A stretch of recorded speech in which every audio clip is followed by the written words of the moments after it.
They haven't shut the door on him potentially pitching, but that is something that's going to come down the road if that is the case for him. But for right now, he's going to be a hitter.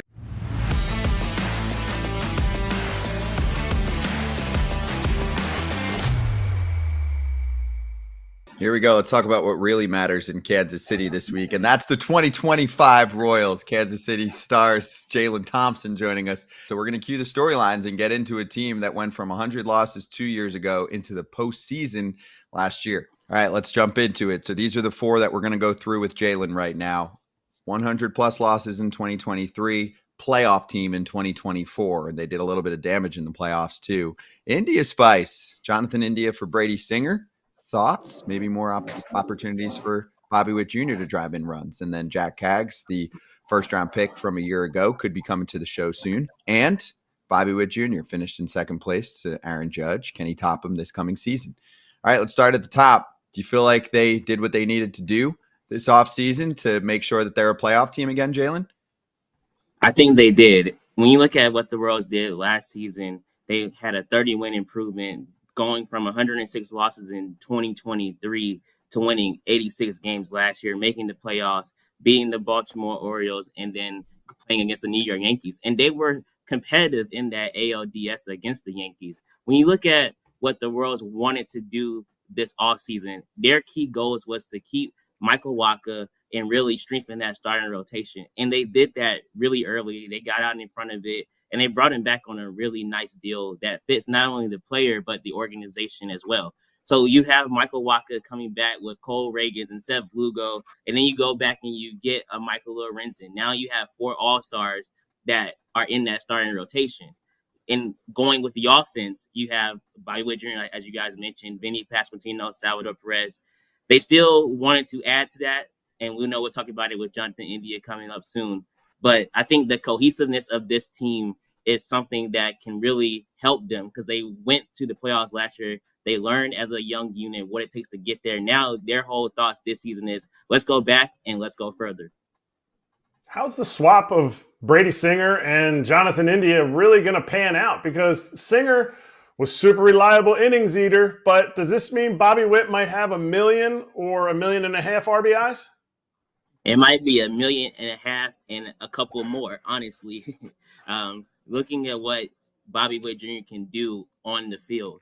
I mean, second 30-30 season last year, the first shortstop to pretty much do that. And then to have the ability to continue to hit at least 20 home runs his first 3 years in the big leagues.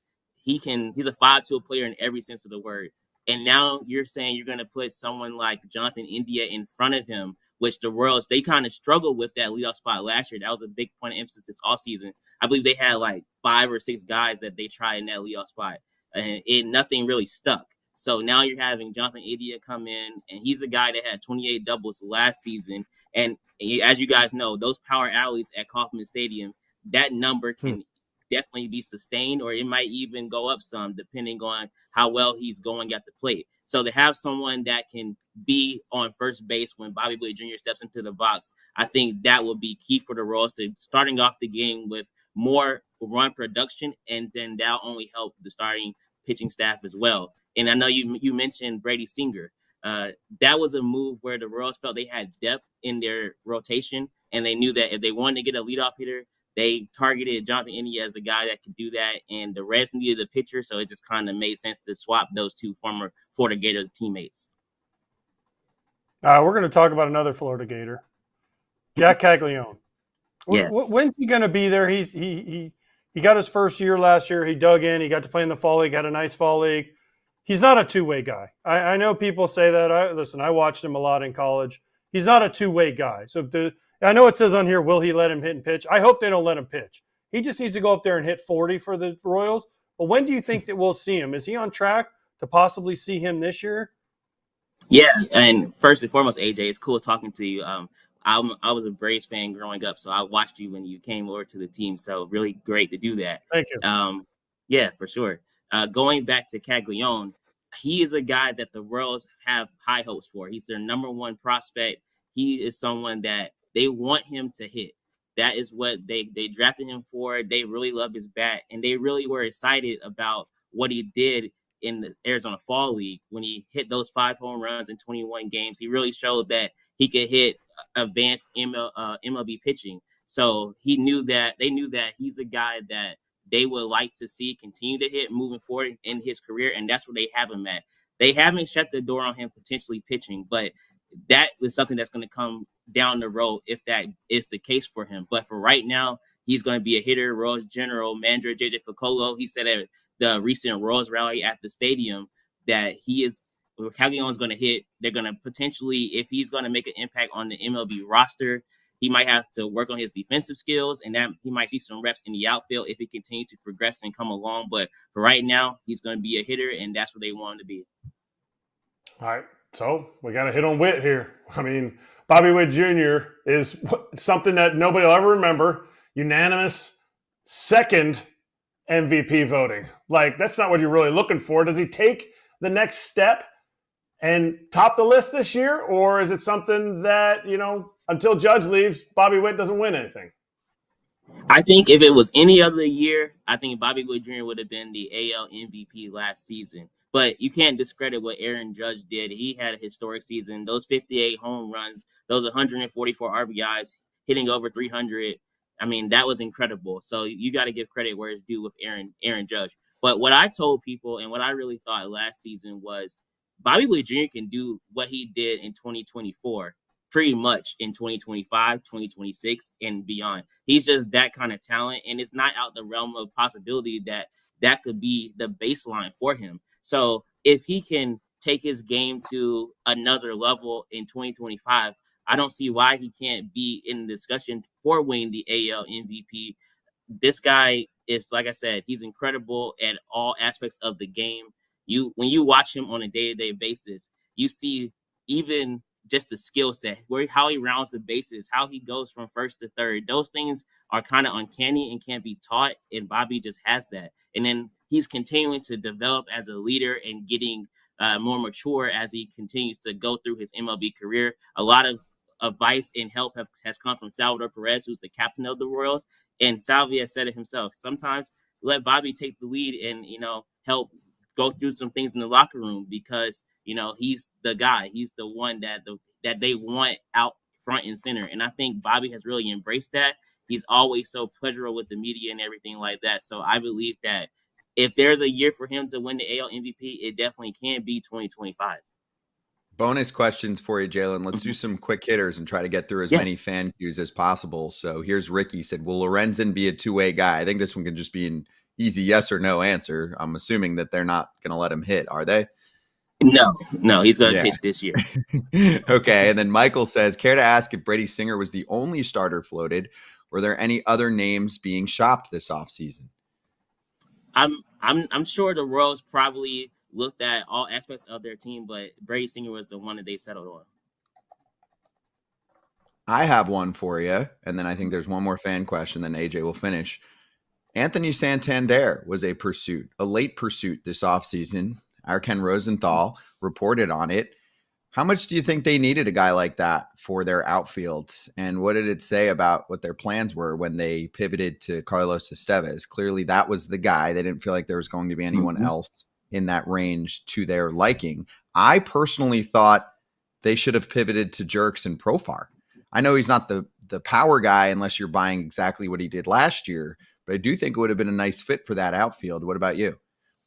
Yeah, I thought that both of those guys could have been a good fit as well. What the Royals really wanted was someone in the middle of that order that could, have some power, be an impact bat when you get past Bobby Witt Jr., Vinny Pasquantino, Salvador Perez. You wanted someone that could hit in that 5 or 6 range, and they couldn't find that.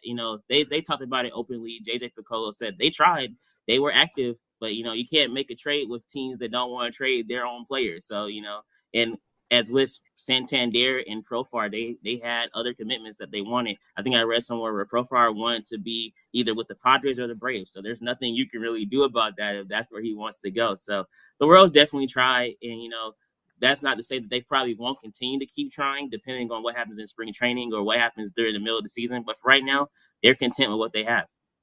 That's true. Profar is a big Braves guy. I did read about that as well. They've got a good connection with, certain international players, like Curacao is a big connection for them. Okay, last fan question, and then AJ will finish here. Ricky says, will Joey Weimer get a chance to start in the outfield? Could be a cheaper Renfroe option. Yeah, they're really excited about Joey Weimer. They're going to look and see what he can do this offseason. I mean, in spring training, they acquired him for a reason. So he has a lot of skill sets that if he can put together, he could be someone that could draw some starts in that outfield. Because Royals manager Matt Quatrero, he loves to be versatile and move people around. So that's what he's going to do this season. So I wouldn't put it out of the question to see Weimer get some starts out there. All right. I got 3 questions to finish with you. One on the Royals. Yeah. 2 not on the Royals. 1, how's their stadium coming? I haven't heard anything about it since kind of the beginning of last year. Has that started? Have they already started the process to build the new stadium? Because remember, that was why they said they spent money. They haven't started the process to build a new stadium yet. They're still trying to have discussions about where the new stadium will potentially be. They had a vote last year where it didn't go through, so they're trying to just see where is the best spot to put this new stadium. But they do want to build one, and they are still working hard to try to figure out where exactly that's going to be. Okay, got it. And then my next one is, since I know you're an Atlanta transplant, go Braves, by the way, in case no one's ever seen this. I was a zombie bobblehead once. That's how much they love me in Atlanta. They made me a zombie. But for The Walking Dead, so they made me a Walking Dead guy. Are you rooting for the Chiefs this weekend in some game they're playing in, or are you rooting for the Kratz's Eagles? ELGLES, by the way. Well, I'm a Falcons fan. I'm an Atlanta Falcons fan, so I know pain and I know heartbreak. But living in Kansas City, I think you have to go with the Chiefs, and I think it's going to be a cool story if they can get this 3-peat. It's never been done in the Super Bowl era, so I think the Chiefs are going to take it home. Well, okay, and then good last luck. one. Oh, no, I got one more. Sorry, Jaylon, how's your driving? Can you drive a stick shift? I have never drove a stick shift in my life. Okay. I've been automatic, so no. Okay. Now, well, bring me in. No, wait. This is going somewhere. Have you ever been pulled over for reckless driving? Let me ask you that. No, never have done that. Are you sure? Because I know what fan you are, and every single person that I know, okay, that's a Georgia fan, guess what they get? They get pulled over for reckless driving. So be careful in Athens, people. That's true. That is true. But Georgia did win, and they have beaten Florida a whole bunch of times this year. Ooh-wee. That was a great answer. The thing is a-turning. The tide is a-turning. It's turning. It's turning. DJ I thought AJ was going to start telling us about all the players that got in trouble during the Tebow era and just start running through all the arrests. Didn't you watch the thing they did on Netflix? Nobody got in trouble. It was the perfect team. Oh, right. Right. Sure. Well, Jaylon, we'll finish with this. If you do learn stick shift, AJ is letting anyone that learns stick shift borrow his car for one day. That's what we learned earlier in the show. It's a really random thing, but it's popped up and it's become very popular. So we'll both take our. What kind of car I didn't say which car, though. I didn't say which car you could borrow. That's fine. Fine. We'll take a crappy car. Jaylon and I aren't rich. We're not complaining, or unless I don't know something, but Casey Stark is okay. They don't pay that well. Jaylon, great to have you on here for the first time. Hope you had fun. You were awesome, man. Great pace. And thanks for running through the Royals with us. We'll see you during the season. Thank you guys so much. Hope to join again. Hey, everybody.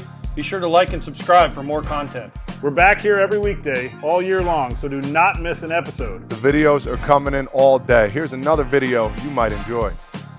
Baseball the way it should be covered.